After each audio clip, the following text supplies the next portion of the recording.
together for moving in for the finish. Pretty sure we all remember that. Today we're going to go back and we're going to revisit Jake Paul versus Nate Robinson. So I think a lot of people probably have forgotten that this is actually not a Jake Paul only event. This is actually Jake Paul on the undercard to Mike Tyson versus Roy Jones Jr. And this whole event was just mind-blowing at the time because Mike Tyson is by far my most favourite boxer to ever live.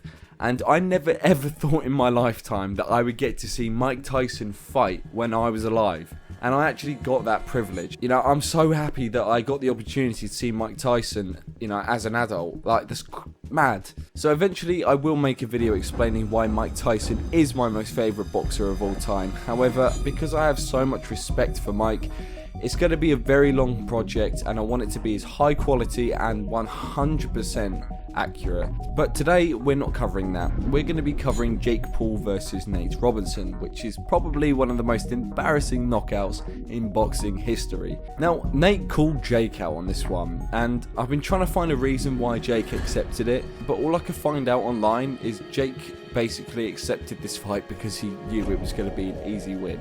For this fight, Jake didn't train with Shane Mosley up in Big Bear. He stayed with BJ Flores, his trainer, and he went to New Vegas, which is the boxing capital of the world. And the reason why Jake went there is because there was more sparring partners in New Vegas than pretty much anywhere else in America, and he decided that if he sparred a whole bunch of different people, that would then develop his boxing skills even greater. Nate, however, was in the complete opposite situation. He wasn't in Viva Las Vegas.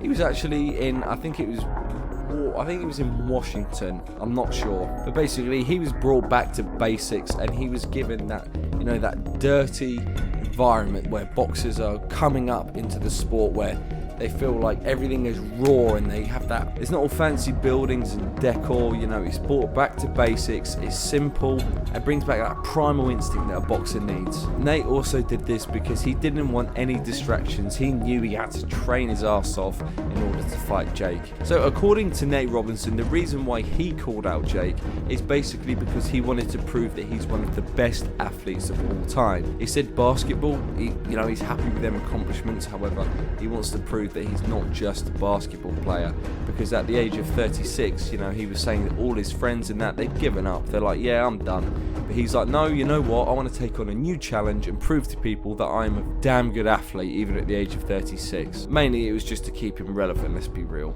And here's the thing, the whole time Jake wasn't buying it. He was underestimating Nate. He was just not taking him seriously.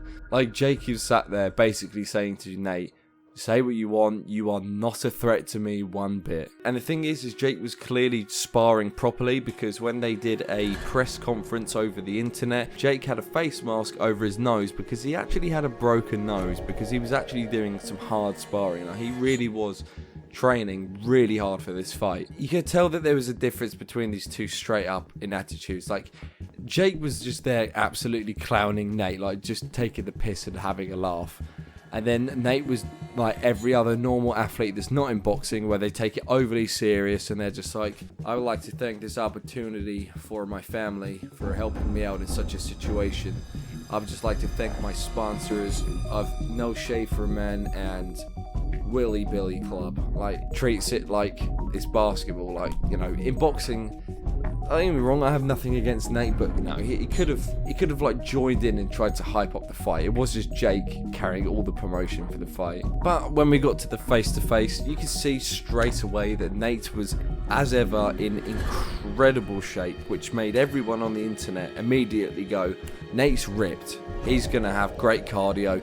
Jake's not going to be able to withstand it. And straight away, immediately, people were saying, oh, you know, Nate Robinson's going to beat him. He's way more athletic. Like, he's going to be able to work Jake down and all this. And then typical Jake just comes out wearing some Dragon Ball Z wig and just clearly just showing, like, he's not threatened by Nate at all. And this is just kind of a joke to him. Like, the whole event, Jake was just undermining Nate and basically saying to him, look, you're not a challenge.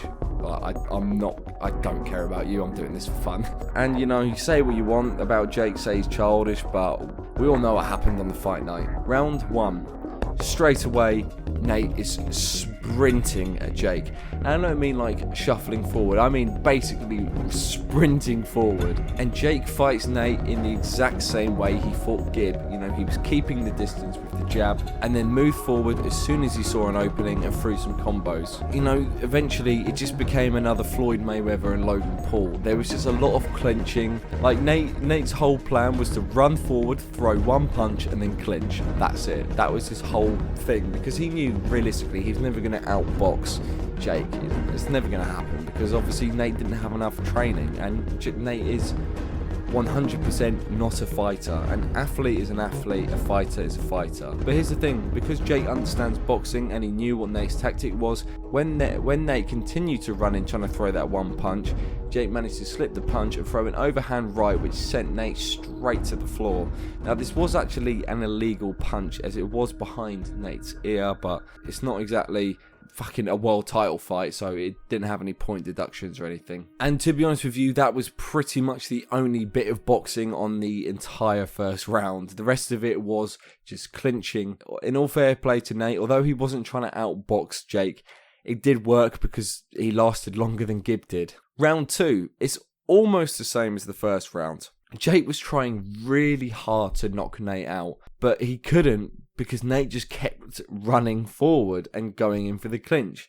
And this really did piss Jake off, because he's like, I want to box, like, stop.